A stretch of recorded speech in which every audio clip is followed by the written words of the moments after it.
Alhamdulillahirabbil alamin wal 'aqibatu lil muttaqin wala 'udwana illa 'alal zalimin.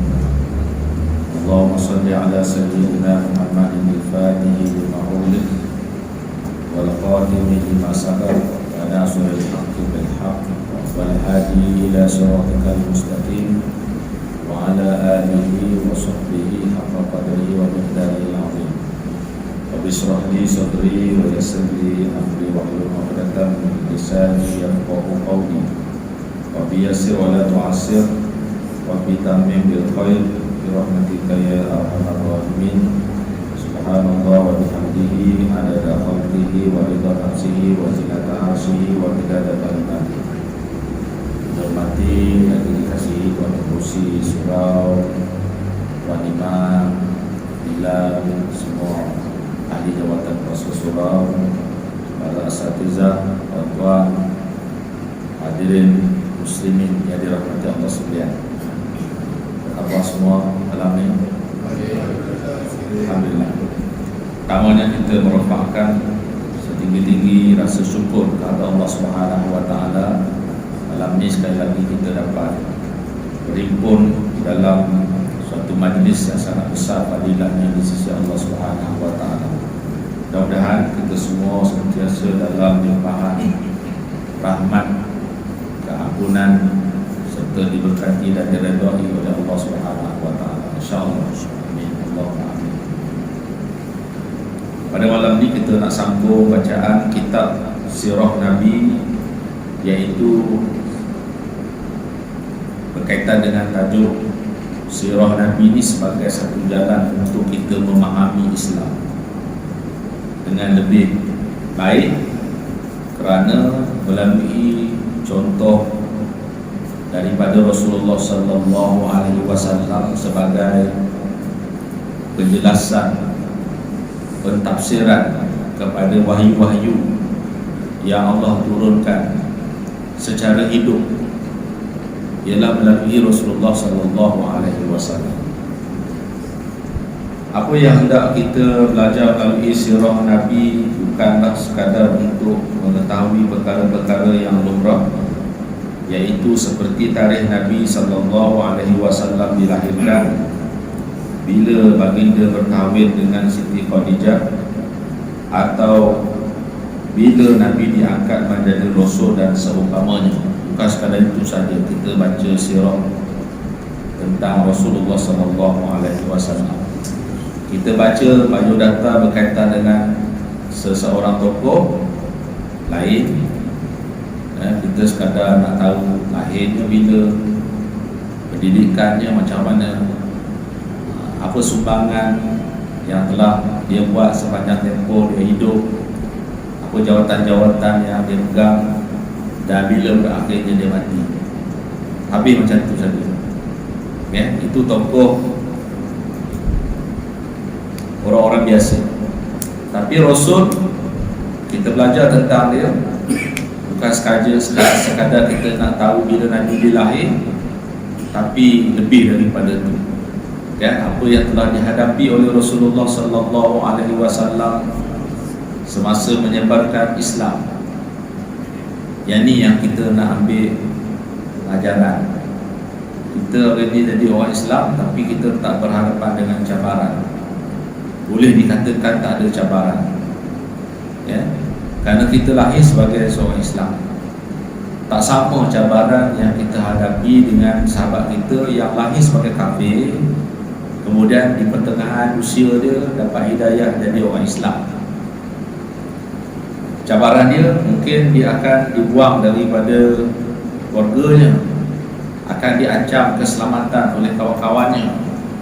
Ada 3 keluarga baru kita jumpa di jalan lama daripada Batu Kikir ke Jelembu. Itu kumpulan motor besar, dia suka lalu jalan tu. Pasal jalan tu dia ada lab, banyak lab, dia suka.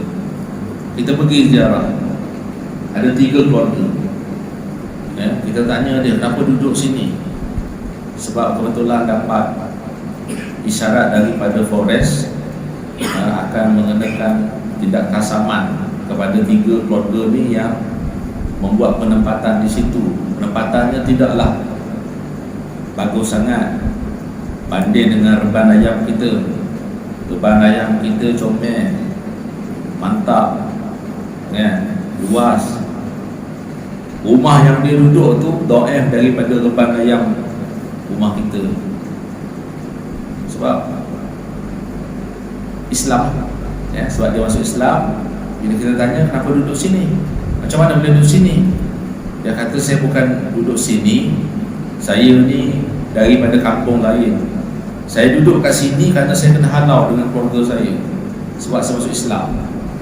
Jadi kerana dia masuk Islam, Forest pula nak kenakan tindakan. Jadi kita datang pergi tanya khabar, sambil kita hantar sedikit bantuan, sambil kita buat urusan dengan pejabat agama, dengan Jabatan Agama Islam, untuk cakna kepada 3 orang, 3 keluarga, 3 keluarga, bukan 3 orang, 3 keluarga, memang dalam 12 ke 13 orang lah, 3 keluarga, semua anak beranak dia belakang masuk Islam kena halang. Ini sahabat kita, cabaran yang dihadapi.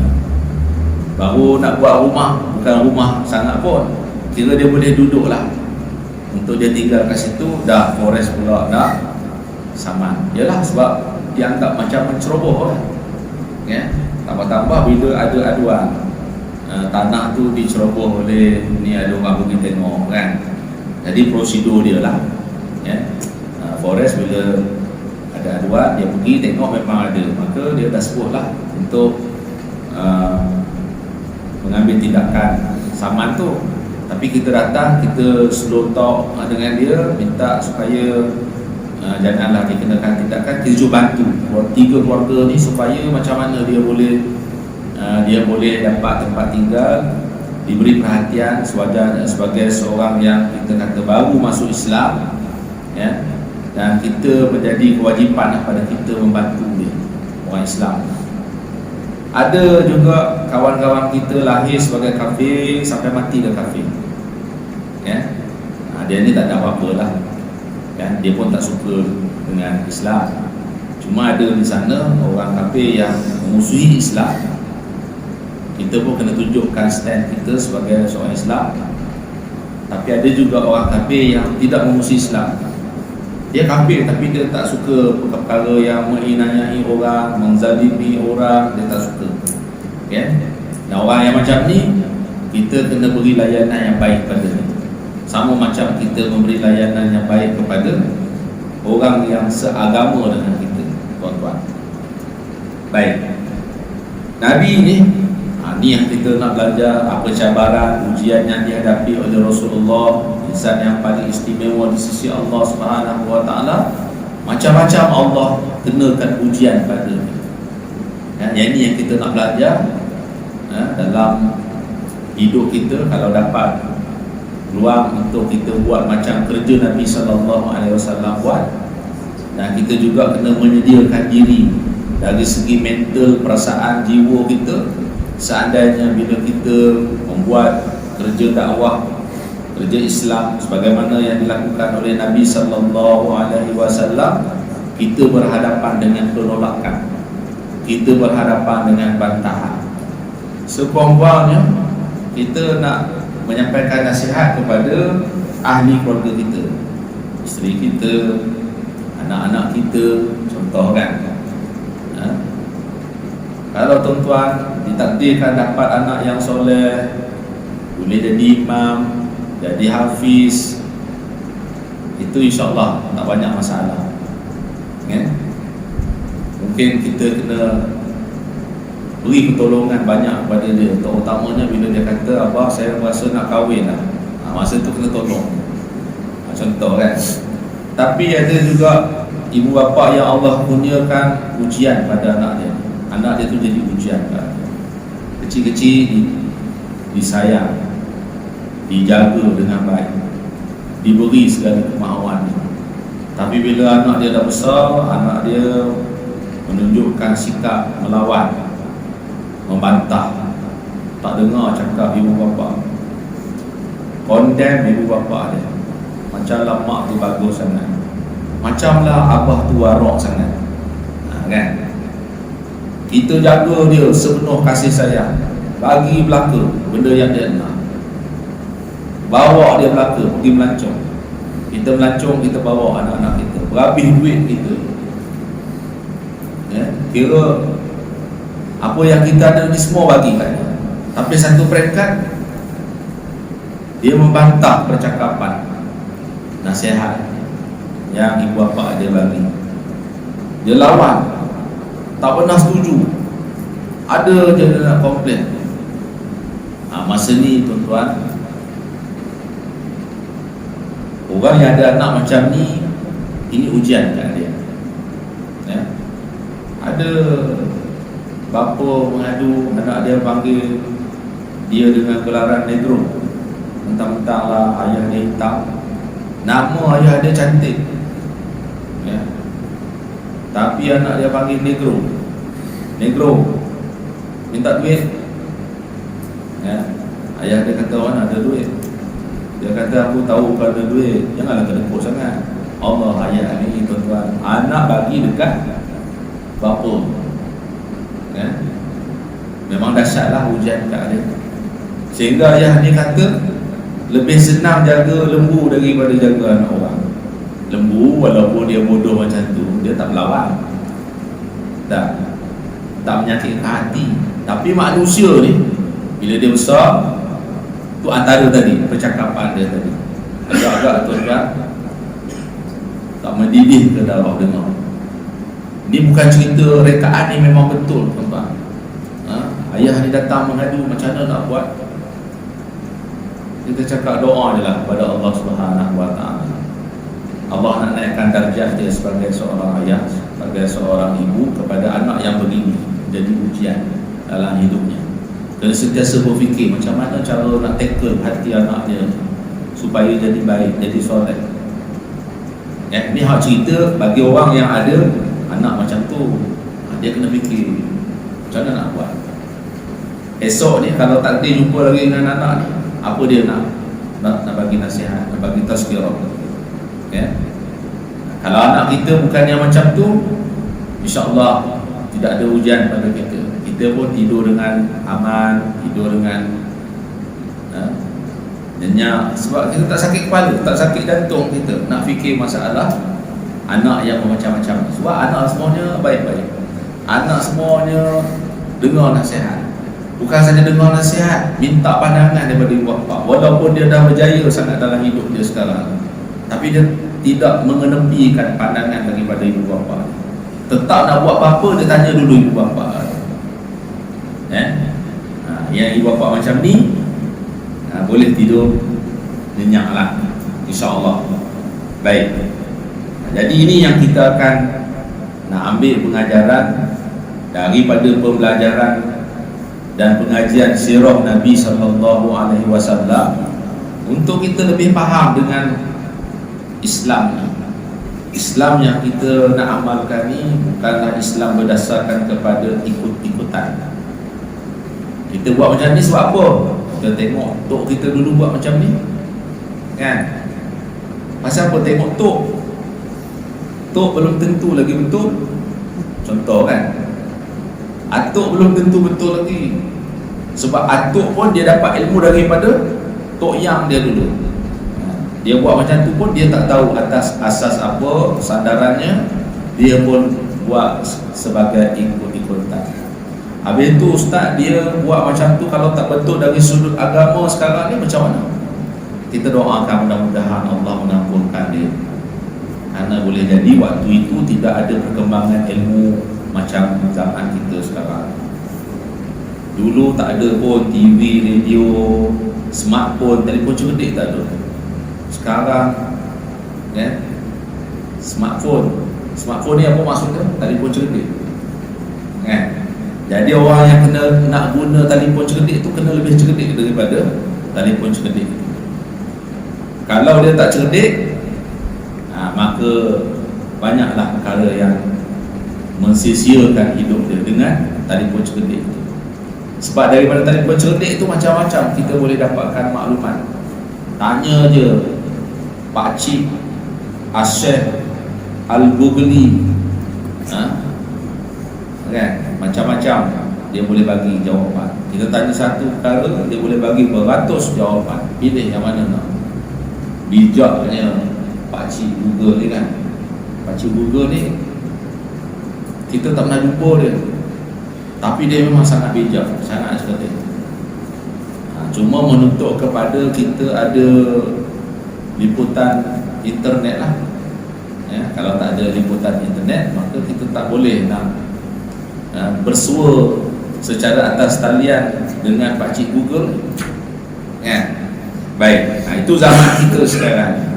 Bila berlaku kecanggihan dari segi teknologi, dia memang ada kebaikan. Kita tak boleh nafikan kebaikan daripada kemajuan teknologi yang berlaku ni, memudahkan untuk kita akses maklumat secara cepat. Tak payah pergi ke library pun tak apa, tak payah beli surat khabar pun tak apa, semua maklumat di hujung jari sahaja. Tidak macam dulu, kita beli surat khabar, menimbun akhirnya surat khabar kat rumah. Dah tiap-tiap hari payah kita nak pergi beli, tiap-tiap hari kat kedai, langgan. Nanti orang ke surat khabar tu akan hantar ke rumah, balik dalam kawasan pagar. Sekarang surat khabar pun tak laku. Banyak syarikat printing akhbar ni terpaksa ditutup kerana tak boleh nak cover kos. Orang dah tak membaca surat khabar sangat. Orang lebih seronok membaca di atas tablet, baca surat khabar digital. Dah tak beli sangat dah surat khabar. Majalah-majalah pun gitulah, dekat dalam telefon kita macam-macam maklumat kita boleh dapat. Maka sebab itu pengetahuan agama ni lebih baik berbanding dengan dulu. Banding dengan dulu. Dulu kita tengok ustazah pun pakai miniskirt je. Dia tak tahu kan hukum pakai miniskirt tu haram di khalayak ramai. Akak gambar duk atas kursi, nampak benda lain. Ustazah tahun 50-an, 60-an, sebab saya tengok dekat gambar lama-lama di bangunan apa Al-Ehwal pelajar di universiti, ustazah fakulti pengajian Islam. Terkejut kita, tudung pun tak ada, pakai miniskirt lagi tuan-tuan. Zaman hari ini insya-Allah lah ustazah tu kita boleh kenal melalui pemakaian ni, kayak tudung, dia jagalah. Bahkan bukan ustazah pun, dia pakai pakaian untuk orang. Sikit-sikit je lagi yang masih nak free hair, masih nak free hair. Konon-kononnya dia Allah bagi rambut cantik, kenapa tak tunjuk ke orang? Dia salah faham. Cantik yang Allah bagi tu dia nak tayangkan kepada semua orang. Sedangkan cantik wanita tu hanyalah untuk suami dia, Suami yang berkahwin dengan wanita yang cantik tentulah sangat berpuas hati, kerana wanita yang sangat cantik yang telah menjadi isterinya sekarang ini hanya mengizinkan kecantikannya hanya boleh ditonton oleh suaminya. Betul? Dapat isteri cantik tapi bukan untuk ditonton oleh suaminya. Semua orang boleh melihat kecantikan dia. Apa makna dapat isteri yang cantik? Orang semua boleh tengok cantik isteri dia. Bukan setakat lihat wajahnya yang cantik, bahkan yang lain pun dia boleh tengok. Tak ada makna lah Kita kalau dapat isteri yang cantik tu, kita tak mau cantik yang ada pada isteri kita tu dilihat oleh orang lain. Baru kita rasa puas hati kita kahwin dengan dia. Padahal hari tu kena bayar 4,000, 5,000. Dulu dulu kalau bayar 4,000, 5,000 tu mahal sangat dah. Sekarang balik tak ada pun 20,000 dah. Kasihan dekat Faiz kalau nak kahwin nanti kena ada 20,000 contoh kan. 30 lah. 30 tu hak paling sikit.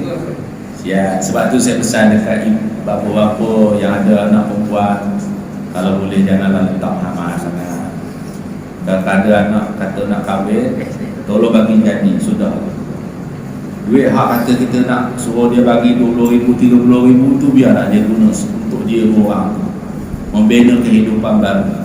Sian kat dia kan? Kita tahu macam mana cara anak-anak dia dapatkan duit. Ada yang kita dengar dia berhutang dengan bank 5 tahun, 7 tahun buat installment sebab nak kahwin. Sian kan? Tahun ketiga hutang tak habis lagi. Ada, betul memang ada. Banyak kes lah kita jumpa. Macam kan, ada anak seorang, lepas tu dah mula hambat hubungan, lepas tu cari punca nak berbalak, akhirnya bergaduh sampai berlaku perceraian. Habis hutang masih kena terus bayar. Kalau dia kata bercerai, hutang cancel, habis, hapus kira, okey juga kan. Ini hutang tak, bank gua bayar juga sampai habis. Jadi kesian dekat dia orang, kesian dekat imam muda kita kalau dia nak kahwin contohnya kan. Janganlah cakap kira nak bagi jadi, kira nak bagi jadi. Kita ni tolong orang nak bina masjid, bagi jadi. Tapi setakat ni dah hampir setahun saya duduk promote macam ni. Setakat ni banyak tempat dah kita sebut, masing-masing semua tak setuju. Tak setuju kan? Dia duduk nak main dengan harga hak mahal. Belum berjaya lagi lah, belum memberi apa bekas, beri kesan kepada yang ni yang mahal, yang tu nanti dia lagi nanti ada hak nak free, yang tu yang tak jadi tu kan? Bila cara mahal tak boleh, dia buatlah cara hak tak betul, akhirnya dapat free kan? Cara halal mahal, cara tak halal tak payah bayar. Sian dekat dia, akhirnya terjebak dengan perkara yang tak baik. Lepas tu ibu bapa wanita ni pula dah merayu, tolonglah kahwin juga dengan anak saya. Tak apalah, tak payah bayar. Pula dah kita tak nak jadi macam tu kan? InsyaAllah. Baik, seterusnya kita belajar sirah ni juga untuk memahami segala gerak-geri, tindak tanduk, tutur bicara dan juga perangai Nabi sallallahu alaihi wasallam. Keseluruhan ilmu yang kita sebutkan tadi itulah dinamakan sirah Nabi ya, ataupun sirah Nabawiyah.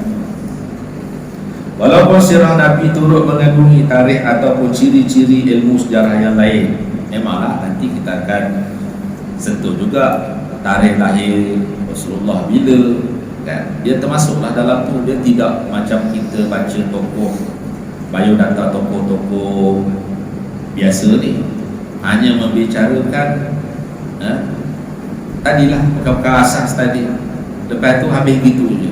Apa pengajaran kita boleh ambil? Tak ada. Tambah-tambah selepas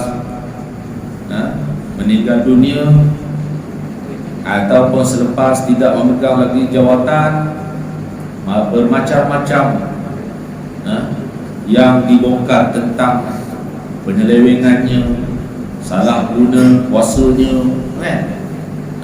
Lalu kita pun dah tak seronok nak baca tentang biodatanya. Masa berkuasa semua tak sangkut, tapi dah tak ada kuasa semua kes sangkut. Inilah yang banyak berlaku dalam kalangan orang-orang hebat dalam dunia ya? Dah tak ada jawatan, dibicarakan satu-satu. Bukan saja dibicarakan, sabit salah, sangkut, ataupun dah meninggal dunia juga dibongkarkan balik. Dibongkar balik semula. Apa yang orang nak sebut hari tu masa dia berkuasa tak berani, tapi sekarang dah mati, berani yang sebut kan? Nabi dia tidak macam tu. Nabi dah wafat lebih daripada 1400 tahun pun kita menyebutkan yang terbaik lah untuk Rasulullah sallallahu alaihi wasallam. Dan kebanyakan orang Islam ni dia akan cuba mempertahankan kredibiliti, keunggulan Rasulullah sallallahu alaihi wasallam apabila ada di kalangan orang-orang yang cemburu, orang-orang yang dengki dengan apa yang dimiliki oleh Rasulullah sallallahu alaihi wasallam, khususnya orang kafir. Orang kafir ni banyak sangatlah tuan-tuan, dia buat macam-macam ke Nabi kita, buat karikatur penghinaan kepada Nabi. Yang terbaru, dia menggunakan orang Islam untuk hina agama Islam. Bila orang kafir hina orang Islam, kita marah. Tapi bila guna orang Islam untuk hina Islam, dia marah tu tak beri sangat macam marah kat kafir. Marah juga tapi tak beri sangat marah macam pada orang kafir yang buat macam tu. Dia orang ni sentiasa belajar, membuat penyelidikan macam mana cara untuk nak hancurkan Islam. Orang kafir sentiasa cari jalan. Betul lah Allah sebut lan tarda ankal yahud walan nasara hatta tattabi'a millatahum. Orang Yahudi, orang Kristian, ataupun kita ringkaskan sebagai orang kafir, memang tak akan senang sampai bila-bila kepada Islam, sehingga orang Islam ni mengikut jejak langkah mereka. Kata Raja Zuhair, kita nak Kristiankan semua orang.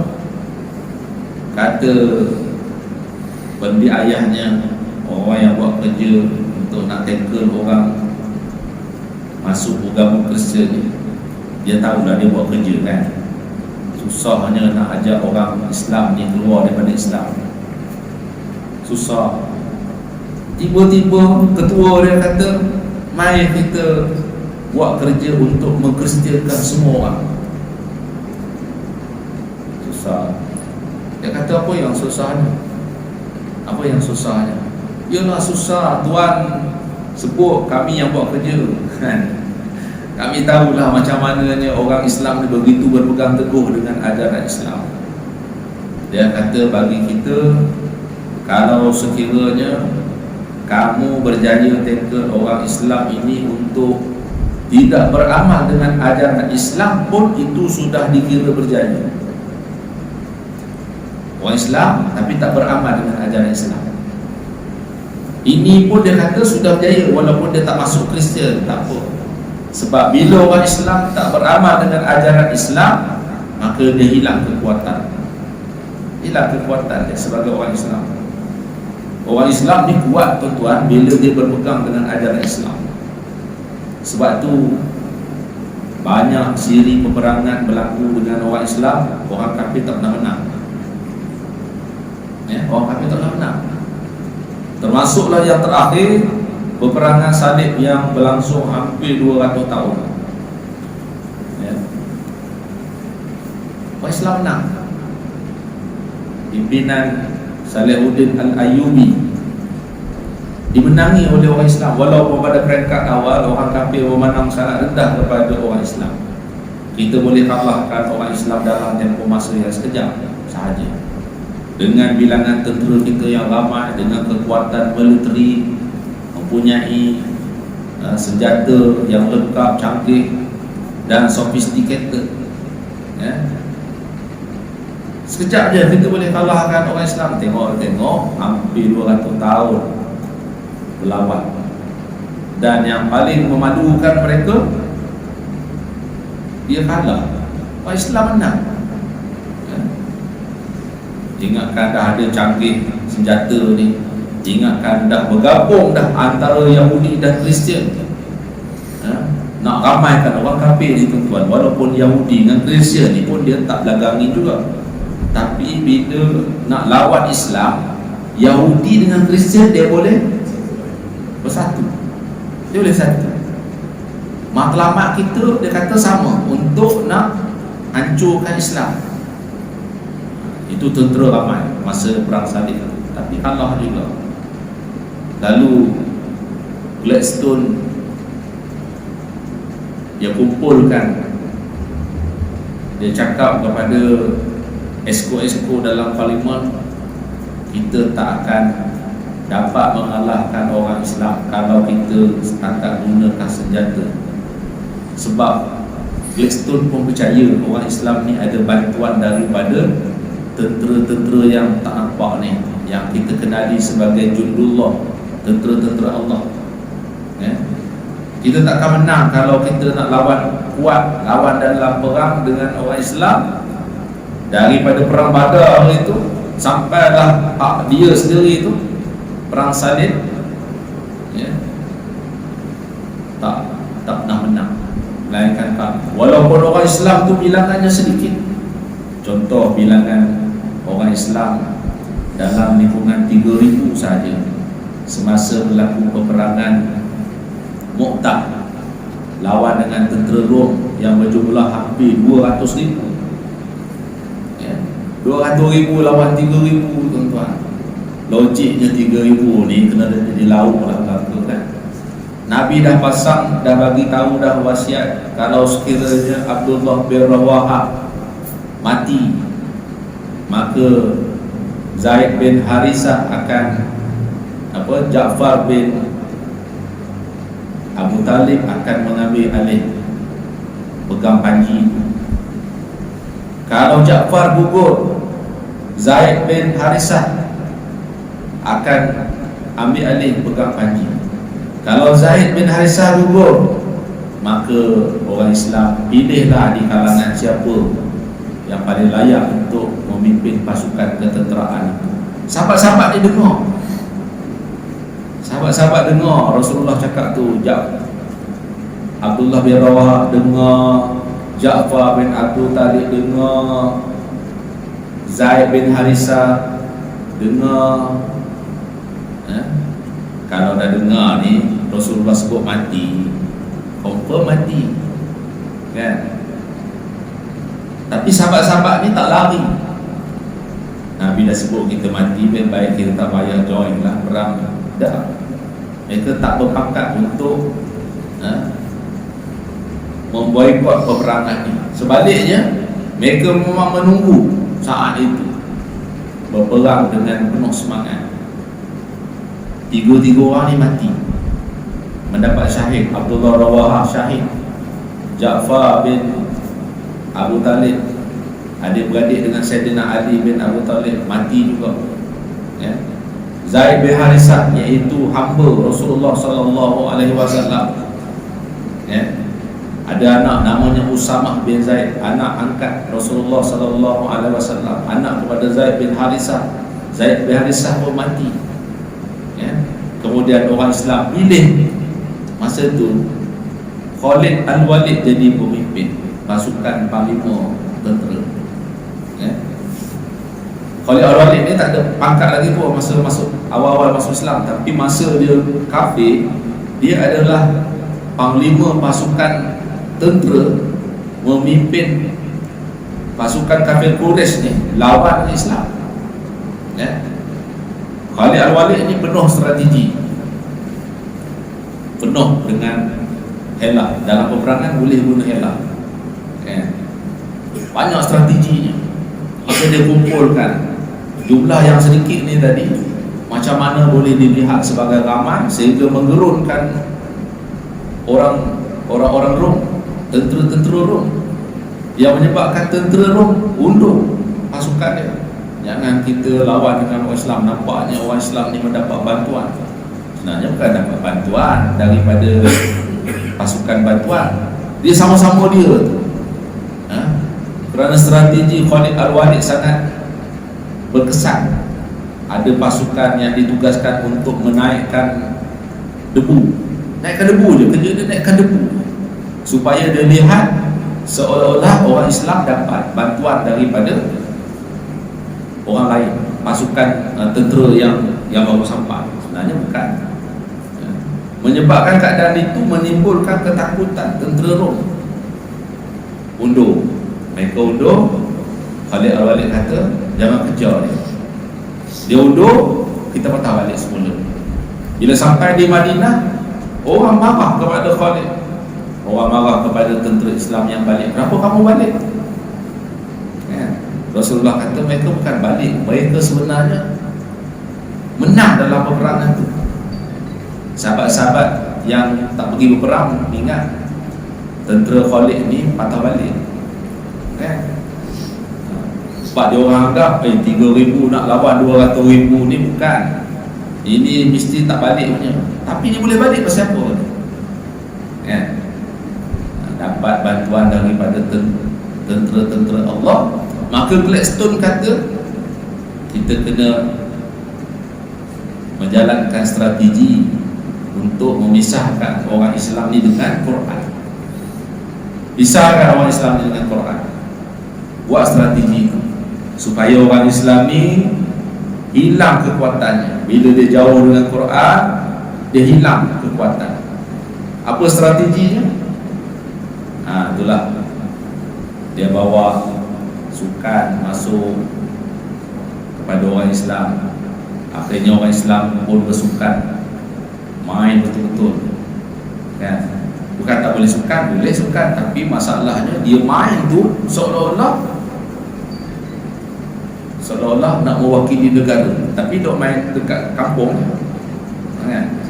Tapi pukul 3 petang tu dah standby nak beraksi di padang, tapi setakat padang tu je sampai tak sembahyang, itu tak jadi ya.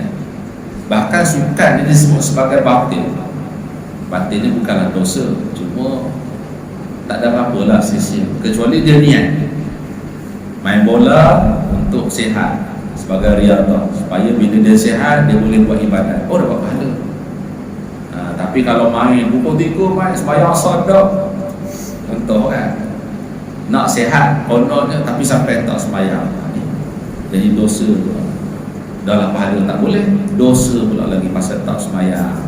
Kadang-kadang maghrib pun tak berhenti lagi tuan-tuan.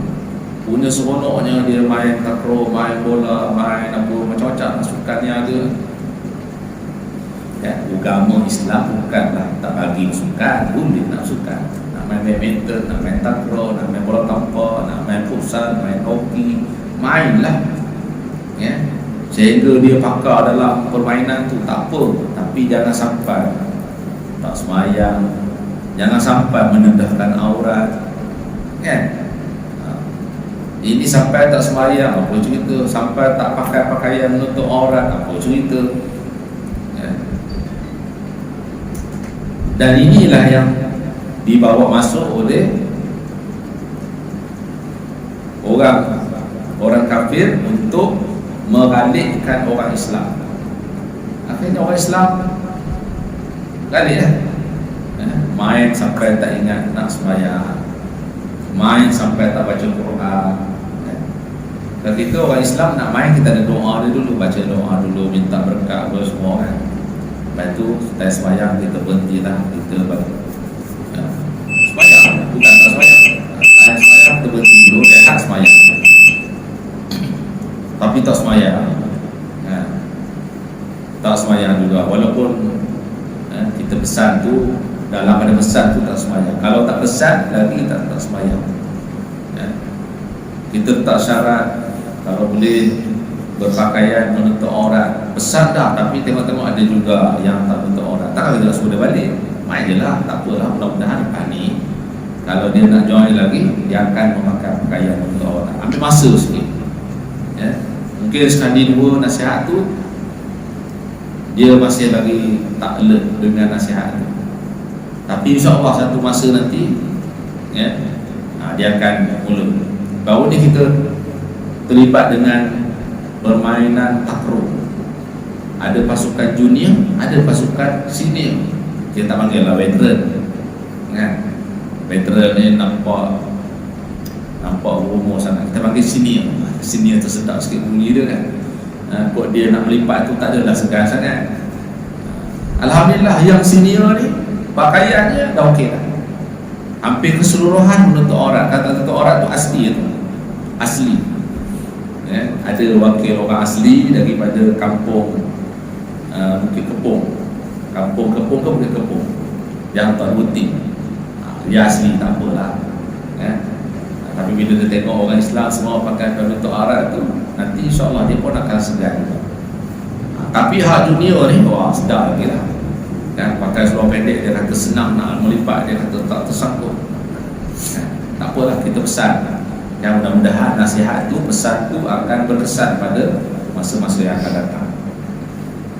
Baik. Masa dah masuk dah ni. Kita baca seperenggan lagi, iaitu kita berhentilah. Baik, walaupun sirah Nabi turut mengandungi tarikh ataupun ciri-ciri ilmu sejarah yang lain, namun ia jauh lebih meluas daripada sekadar sejarah. Ia merupakan perjalanan hidup Nabi SAW yang meliputi sikap dan tindak tanduk baginda yang bukan sahaja menafsirkan Quran itu, malah melaksanakan. Kita boleh sembang macam ni, tapi dari segi buat macam mana? Buat belum tentu lagi. Dah tengok ustaz buat ke tak? Ustaz buat baru kita jadi lebih confident. Kalau takat sembang je, belum meyakinkan.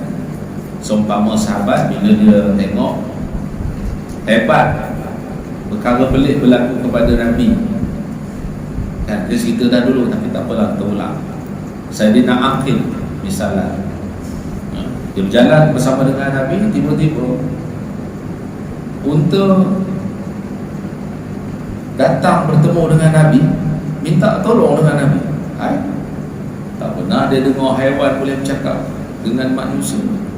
Tiba-tiba unta dia boleh bercakap dengan Nabi, minta tolong ya Rasulullah. Tak lama lepas tu sampai seorang lelaki, iaitu tuan kepada unta. Lalu Rasulullah tanya, kamu ke tuan unta ni? Dia kata ya. Rasulullah tanya pada dia, kenapa? Dia kata unta dia ni pemalas. Dia beli mahal-mahal tapi malas buat kerja. Lalu unta dia bagi tahu, tuan saya dera saya ya Rasulullah. Unta ni mengadu, tuan dia buat apa kat dia, suruh kerja banyak, bagi makan tak cukup. Malu tuan unta ni. Dia kata saya suruh dia buat kerja, dia malas. Sebab tu kalau kita orang datang mengadu pada kita, dia seorang mengadu tentang seseorang, jangan percaya dulu, nanti dulu.